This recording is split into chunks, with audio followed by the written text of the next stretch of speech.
ওমিন কুল্লি হাম্মিন ফারাজা, যে সব সময় আঠার মতো ইস্তেগফারের সাথে লেগে থাকবে, আল্লাহ তাকে দুশ্চিন্তা থেকে মুক্তি দিবেন, তার কোনো টেনশন থাকবে না। সুবহানাল্লাহ পড়েন। আমাদের জীবনে টেনশন আছে না নাই? জীবন নিয়ে টেনশন, মরণ নিয়ে টেনশন, ক্যারিয়ার নিয়ে টেনশন, বাড়ি ভাড়ার টেনশন, বিদ্যুৎ বিলের দাম বেড়ে যাচ্ছে টেনশন, ঘরের মধ্যে শান্তি নাই টেনশন, দ্রব্যের দাম বাড়তেছে, বেতন কমতেছে টেনশন, ঠিক কি না? এই টেনশন থেকে আপনাকে মুক্ত রাখবে কে? আল্লাহ।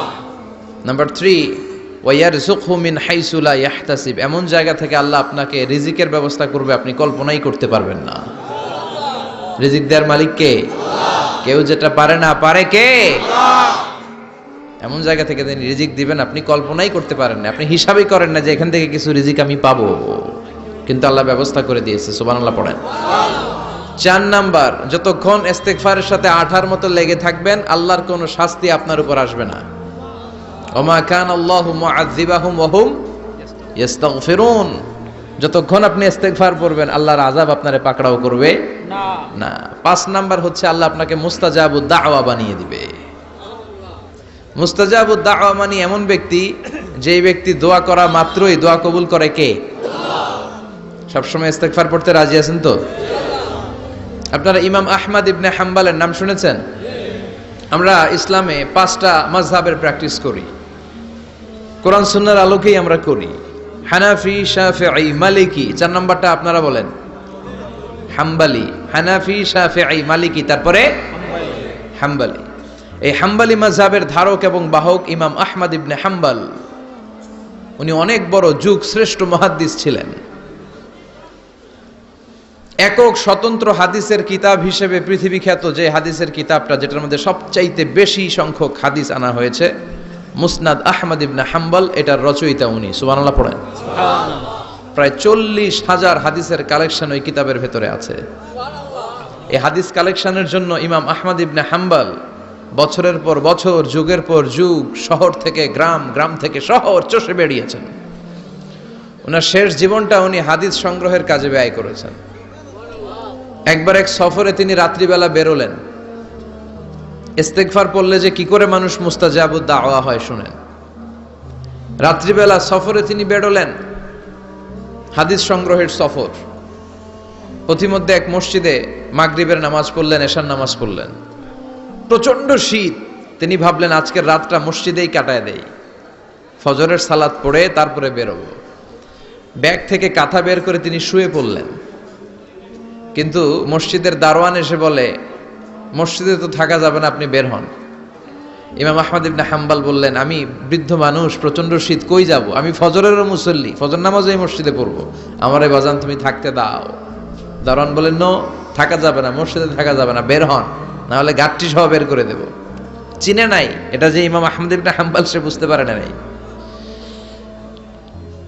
তো দারোয়ানের সাথে সুবিধা করতে না পেরে ইমাম আহমদ ইবনে হাম্বল ব্যাগ নিয়ে বেরোয় গেলেন। প্রচন্ড শীত, কাঁপছেন।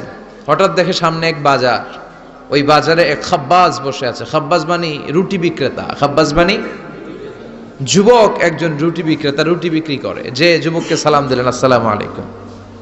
যুবক পড়লো, আলাইকুম আসসালাম। ইমাম আহমদ ইবনে হাম্বল বলল, যুবক, আমি মুসাফির মানুষ, থাকার জায়গা নাই, প্রচন্ড শীত।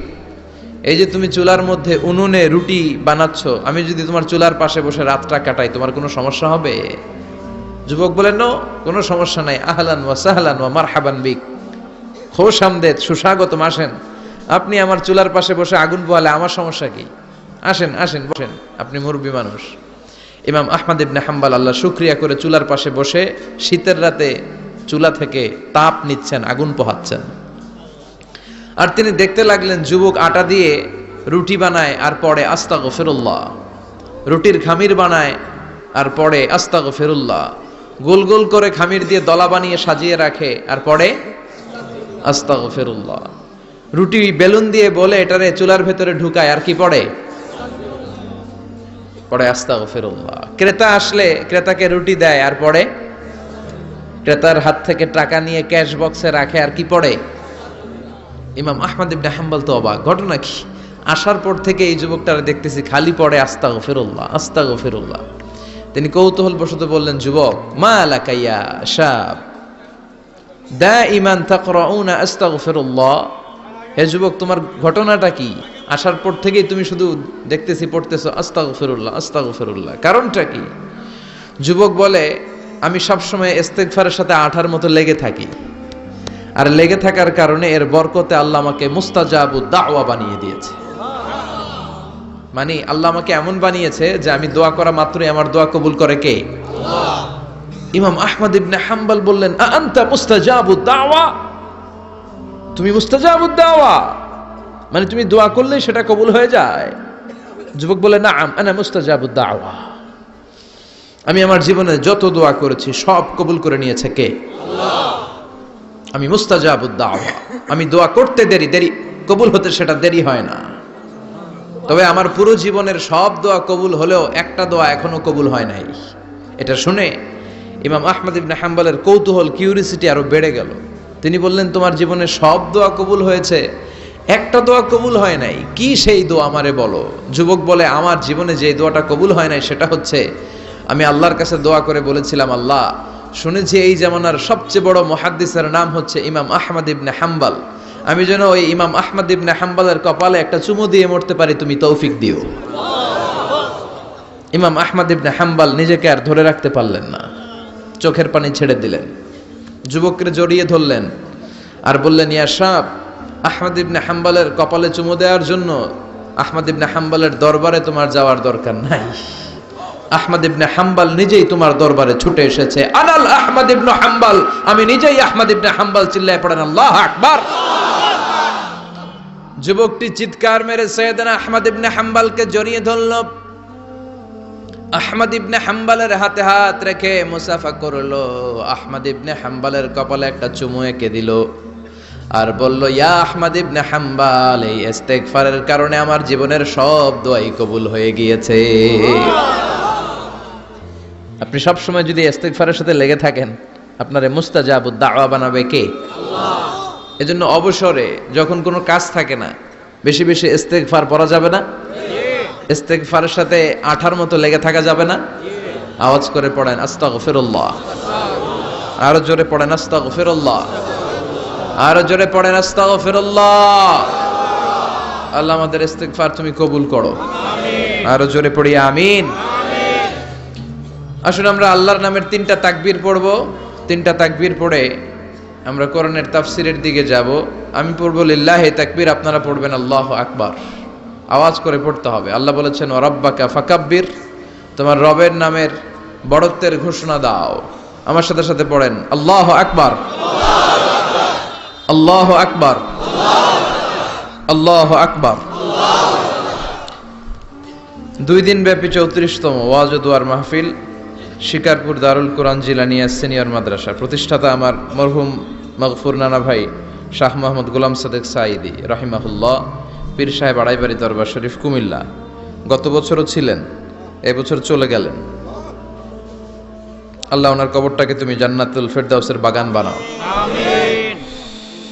আজকের প্রোগ্রামের সভাপতি হযরত মাওলানা গোলাম পরওয়ার সাঈদী আরাফাত, আমার সম্মানিত মামা শ্বশুর, পীর সাহেব আড়াইবাড়ি দরবার কুমিল্লা। আল্লাহ ওনাকেও তুমি ইসলামের জন্য কবুল করো, আমিন। আমি আমার খুতবার শুরুতে সূরাতুত তিন থেকে তেলাওয়াত করেছি। আসুন এই সূরাটি থেকে আমরা কিছু কথা শুনি, আমলের নিয়তে, ইখলাসের নিয়তে। সূরাটার নাম হচ্ছে সূরাতু আত-তিন। সবাই বলেন সূরার নাম কি? এটি মাক্কি সূরা। কি সূরা? এই সূরার আয়াত সংখ্যা 8টি। কয়টি? আমরা জানি কোরআনের সূরাগুলো 2 ভাগে বিভক্ত, একটা মাক্কি, একটা মাদানী। সেই হিসেবে এই সূরাটি মাক্কি। এই সূরাটি কি? মাক্কি। কোরআনের চ্যাপ্টারগুলো নিয়ে মাঝে মাঝে ভাববেন যে কত ধরনের চ্যাপ্টার আল্লাহ দিলেন। সূরাকে আরবিতে বলে চ্যাপ্টার। সূরাকে আরবিতে কি বলে? তাহলে আওয়াজ করে উত্তর দেন তো, কোরআনের ভেতরে চ্যাপ্টার আছে কয়টা? 114টা। এই চ্যাপ্টারের নাম দিলেন তিনি ফলের নামে। সুবহানাল্লাহ পড়েন। 3 মানে ডুমুর ফল। 3 মানে কি? ডুমুর ফল। খেয়েছেন কখনো? খান নাই? শিকারপুরে হয়? গাছ আছে শিকারপুরে? নাই না? আছে?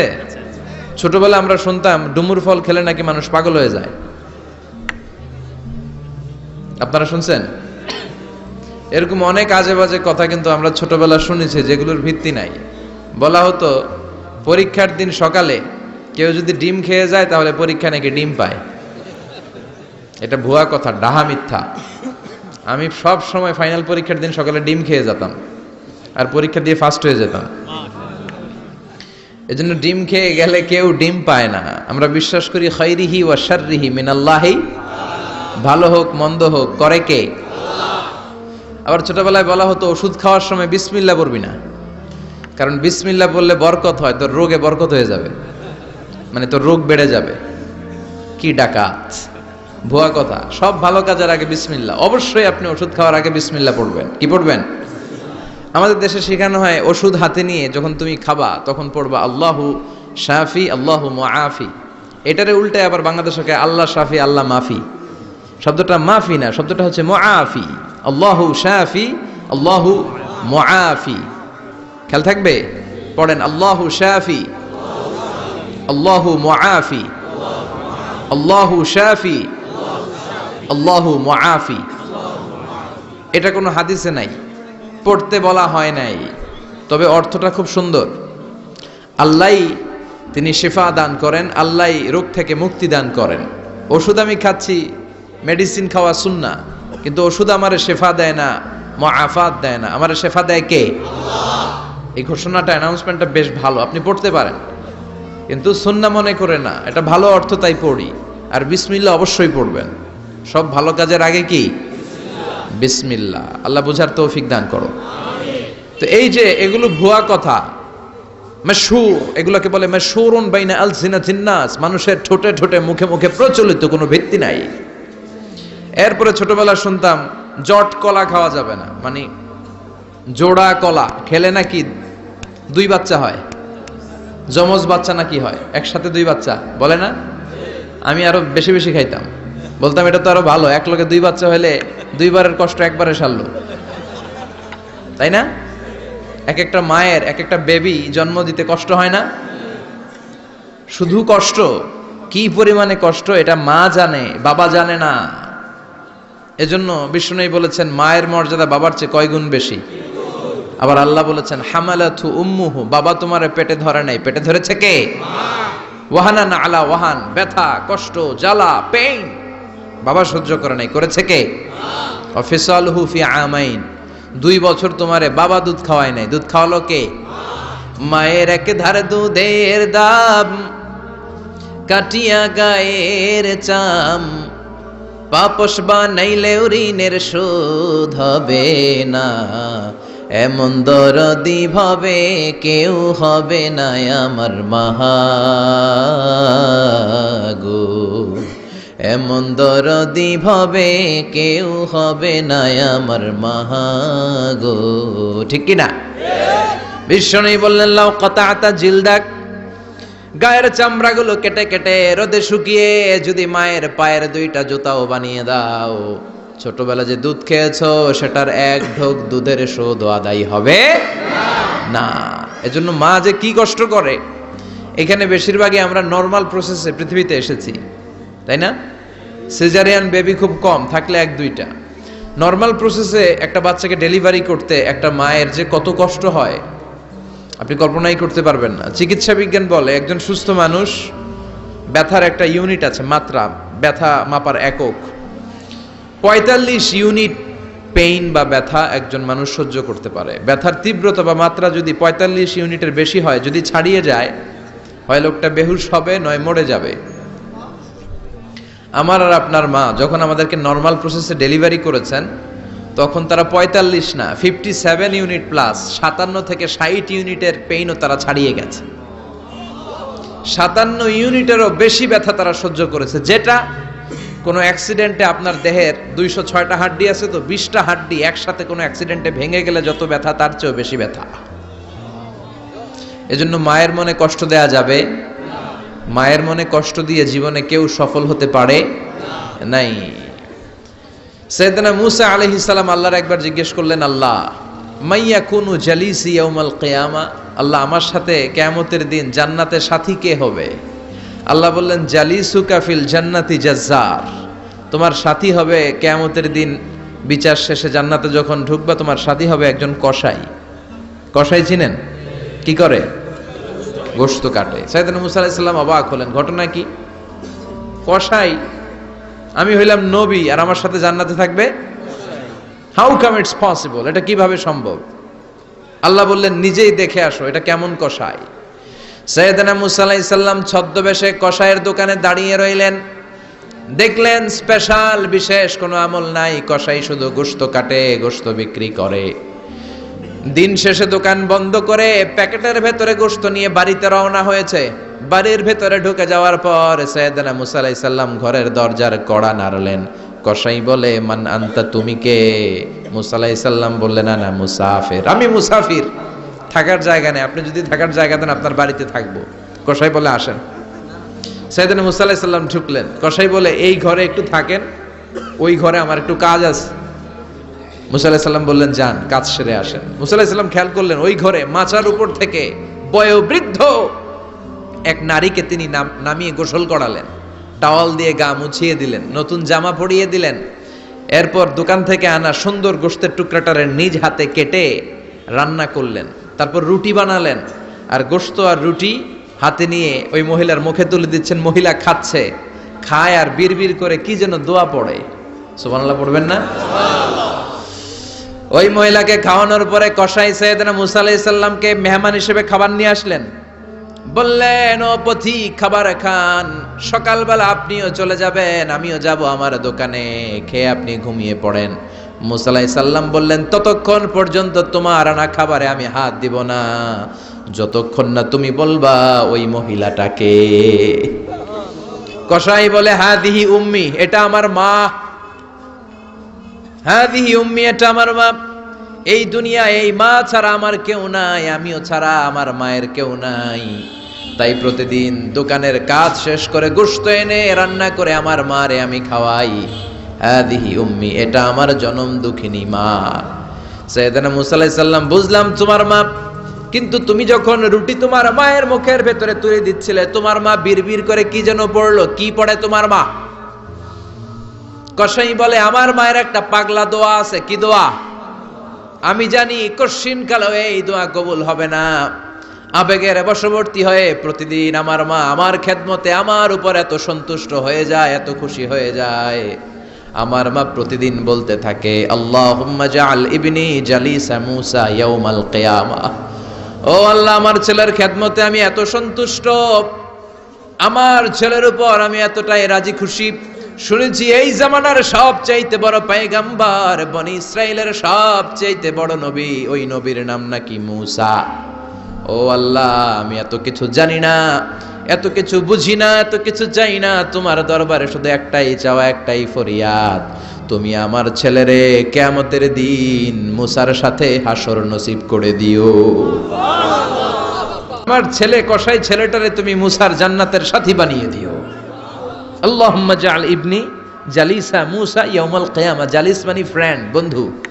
আল্লাহ, জান্নাতে আমার ছেলেরে তুমি মুসার বন্ধু বানিয়ে দিও। মুসা আলাইহিস সালাম এবার বুঝতে পারলেন। তিনি বললেন, ঘটনা তো এই জায়গায় এতক্ষণে বুঝতে পেরেছি, কেন আমার সাথে মুফাসসির যাবে না, হাফেজে কোরআন যাবে না, শহীদরা যাবে না, ওলিরা যাবে না, নবীরা যাবে না, আমার সাথে জান্নাতে যাবে কসাই। এটা মায়ের দোয়া। কার দোয়া? মায়ের দোয়ার দরকার আছে না নাই? অনেক পাওয়ারফুল মায়ের দোয়াটা। বুলেট মারলে বুলেট মিস হয়, মায়ের দোয়া মিস হয়? ড্রোন হামলা করলে ড্রোন হামলা মিস হয়ে যেতে পারে, কিন্তু মায়ের দোয়া কশিনকালে মিস হয় না। চিল্লায় বলেন ঠিক কি না? মায়ের দোয়াটাও কবুল, বদদোয়াও কবুল। ভয়ঙ্কর, কিন্তু মা দোয়া করলে কবুল হয়, কিন্তু বদদোয়া করলে কবুল হয় না। এরকম হলে it was not a big deal, এটা বড় সমস্যা ছিল না। কিন্তু দোয়া করলেও যেমনি কবুল, বদদোয়াটাও কবুল। এজন্য খবর আছে না নাই? এজন্য মায়ের কাছ থেকে সবসময় দোয়া নিতে হবে। দোয়া নিতে রাজি আছেন? আমাদের সমাজে এরকম অনেক ধরনের কুসংস্কার। 2 কলা খেলে 2 বাচ্চা হয়, তাই না? আসলে কি কথাটা ঠিক? বাচ্চা একটা হবে না, 2টা হবে, ছেলে হবে না মেয়ে হবে, এটা কে দেয়? আবার অনেকের মাথার চুলের মধ্যে 2টা গিট থাকে, আছে না নাই? 2 গিট থাকলে কয় তোর 2 বিয়া, 3 গিট থাকলে 3 বিয়া, গিট নাই কয় তোর বিয়া নাই। আছে না নাই? এগুলো মুসলমান বিশ্বাস করতে পারে?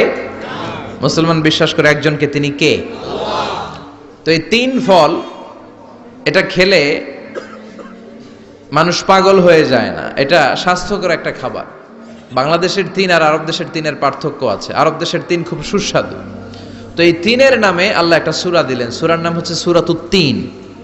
সূরার নাম এরকম অনেক নামে আল্লাহ সূরা দিয়েছেন। খেয়াল করে দেখবেন, মানুষের নামে সূরা দিয়েছেন, সূরাতুল ইনসান, সূরাতুন নাস।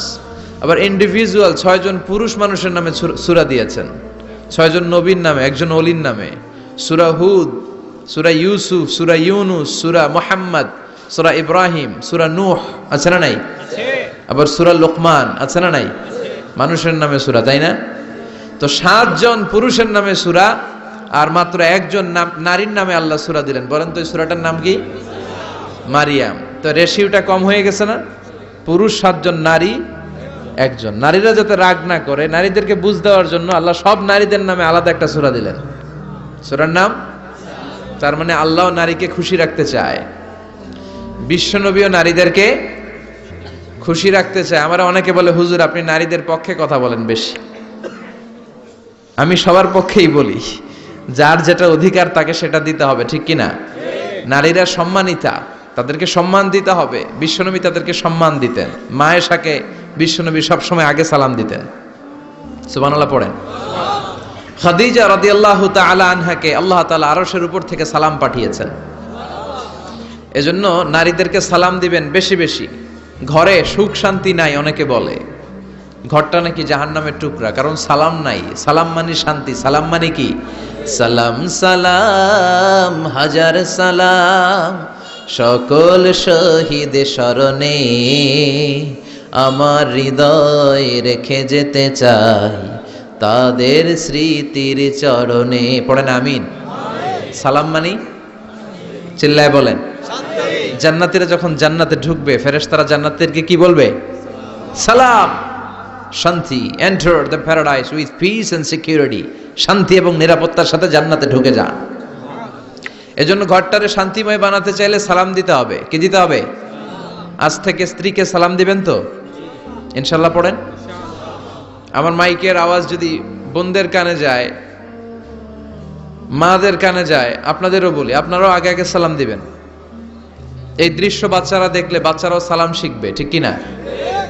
মা খাদিজার ব্যাপারে আল্লাহ বলেছেন, জিব্রাইল তুমি যে খাদিজারে আমার পক্ষ থেকে সালাম দিয়ে দাও, আর খাদিজারে বলে দাও জান্নাতে খাদিজার জন্য এমন ঘর আমি প্রিপেয়ার করে রেখেছি যেই ঘরের ভিতরে কোনো নয়েজ নাই, কোনো আওয়াজ নাই, কোনো ডিস্টার্ব নাই, আছে শান্তি। সুবহানাল্লাহ।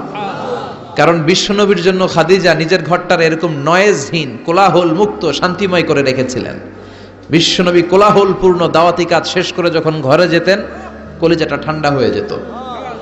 বিশ্বনবীর জন্য এমন একটা ঘর রেখেছিলেন মা খাদিজা, ওই ঘরে বিশ্বনবী যখন প্রবেশ করতেন, বাইরে যত মারপিট হয়েছে, মারামারি হয়েছে, কাফেরদের যত অত্যাচার সহ্য করেছে, ঘরে ঢোকার সাথে সাথে নবী সব ভুলে যেতে।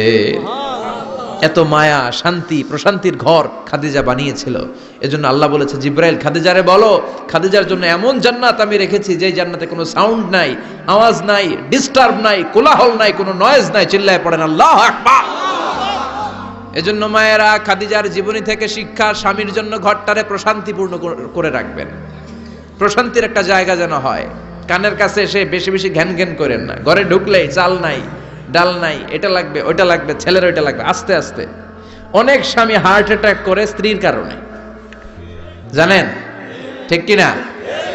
ওই কয় ঠিক, সবাই ভুক্তভোগী, কমন পড়ে গেছে।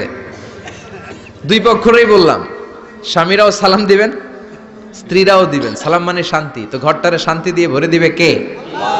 আর একে অপরের প্রতি শ্রদ্ধাবোধ রাখবেন। তো নারীদেরকে খুশি করার জন্য আল্লাহ সূরা দিলেন, সূরাতুন নিসা। প্রাণীদের নামে অনেক সূরা আছে। সূরাতুল বাকারা আছে না নাই? বাকারা মানে কি? গাভী। গাভীর দুধ খাবেন। বিষ্ণু বলেছেন, গরুর গোশত খেয়েও কম, দুধ খেয়েও বেশি। আলাইকুম বিআলবানিল বাকার, তোমাদের উচিত গরুর দুধ খাওয়া। ফাইন্নাহা তুরাম্মু মিনাল আশজার, কেননা গরুর দুধ এটা হচ্ছে সবুজ ঘাস আর পাতার নির্যাস। ফি লাবানিহা শিফা, গরুর দুধে আছে শিফা। ও ফি লুহুমিহা দা, গরুর গোশতে আছে রোগ। গোশতে আছে কি? গরুর গোশত খাইলে রোগ বাড়ে না? অনেক ডাক্তার আছে এরা সিরিয়াল নেয় না, যারা গরুর গোশত খায় বেশি, বলে লাল মাংস যারা খাবে এরা যেন আমার সিরিয়াল না দেয়। আছে না নাই? বিশ্বনবীর খাবারের তালিকায় দুধ ছিল। বিশ্বনবী বলতেন বেশি বেশি দুধ খেও, এবং বিশ্বনবী বলেছেন মায়েরা যেন তাদের বাচ্চাদেরকে দুধ খাওয়ায়। মায়ের বুকে প্রথম যে দুধটা আসে এটাকে বলে শাল দুধ। এটা বাচ্চার জীবনের প্রথম প্রাকৃতিক টিকা। সুবহানাল্লাহ পড়েন। আমরা কত টাকা দিয়ে দামি দামি টিকা দেই, কিন্তু প্রথম টিকাটা আল্লাহ ফ্রি দিয়েছেন। সুবহানাল্লাহ পড়েন।